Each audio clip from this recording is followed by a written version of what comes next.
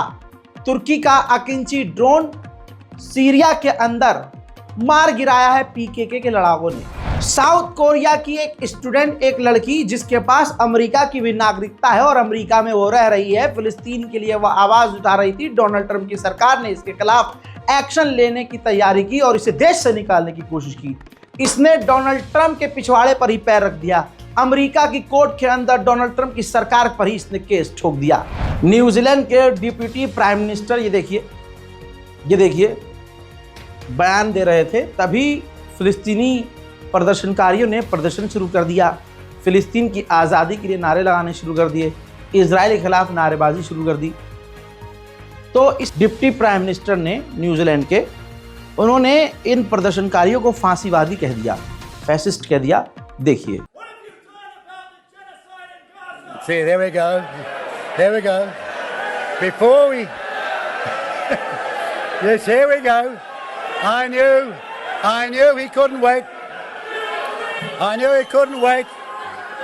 We knew they couldn't wait. These are the kind of fascists they are. They're the kind of fascists you are. Go home. Go home. Here we go. There we go. As I said, true to form, they couldn't even keep their counsel. No, you don't. We're going to get rid of them. उधर UAE के राष्ट्रपति ने गज्जा को लेकर Donald Trump से phone पर बात की है। उम्मीद मत कीजिएगा, ये अरब हैं, अरब पर भरोसा मत कीजिएगा।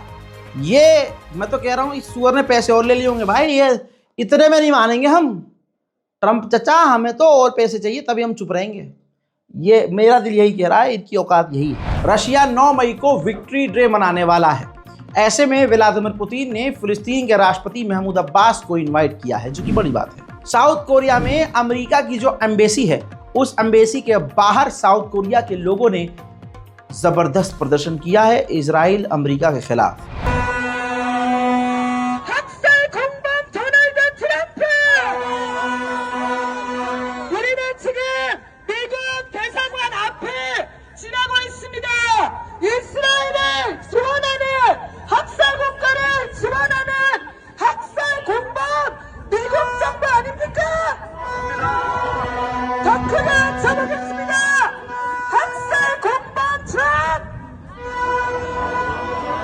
एक इजराइल का सैनिक, आपकी स्क्रीन पर यह तस्वीर देखिए, कंधे पर यह बम लिया हुआ 300 दिन से गाजा में नरसंहार मचा रहा था। जब ये इजराइल वापस आया तो इतना डिप्रेशन में था कि इसने अब सुसाइड कर लिया। नेतन्याहू क्राइम मिनिस्टर है, क्रिमिनल है, ये इजराइल मानता है, इजराइल के लोग मानते हैं। साथ में उसकी पत्नी भी किसी चुड़ैल चंडाला हर्राफा से कम नहीं है। आपकी स्क्रीन पर देखिए, कोर्ट में बैठी हुई है। सारा नेतन्याहू इस वक्त इन्वेस्टिगेशन का पार्ट है, क्योंकि इल्ज़ाम इस हैवान पर यह है, चुड़ैल पर यह है कि नेतन्याहू के खिलाफ जो गवाह थे इसने उनको धमकाया है। उधर हमास के खिलाफ फिलिस्तीन के लोग सड़कों पर हैं। जी हाँ, सही सुना आपने, हमास संगठन से अब गाजा के लोग परेशान हैं। बात सही यही है कि हमास की एक गलती की वजह से, जब हमास में इतना दम नहीं था कि वो कुछ कर सके, तो फिर 7 अक्टूबर को ये बड़ा कांड करने का क्या ही मतलब था। एक हमास की गलती की वजह से 60,000 फिलिस्तीनी मौत की घाट सुला दिए गए, पूरा गाजा बर्बाद कर दिया गया, लाखों परिवार उजड़ गए, सैकड़ों बच्चे मारे गए। अब वहां के लोग बर्दाश्त नहीं कर सकते। अब हमास के खिलाफ गज्जा के लोग सड़कों पर आ गए हैं, हमास को गरिया रहे हैं और हमास को अपने देश से निकालने की बात कर रहे हैं। पोस्टर उन्होंने लिया हुआ है कि हमें शांति और अमन चाहिए, हमें हमास नहीं चाहिए। देखिए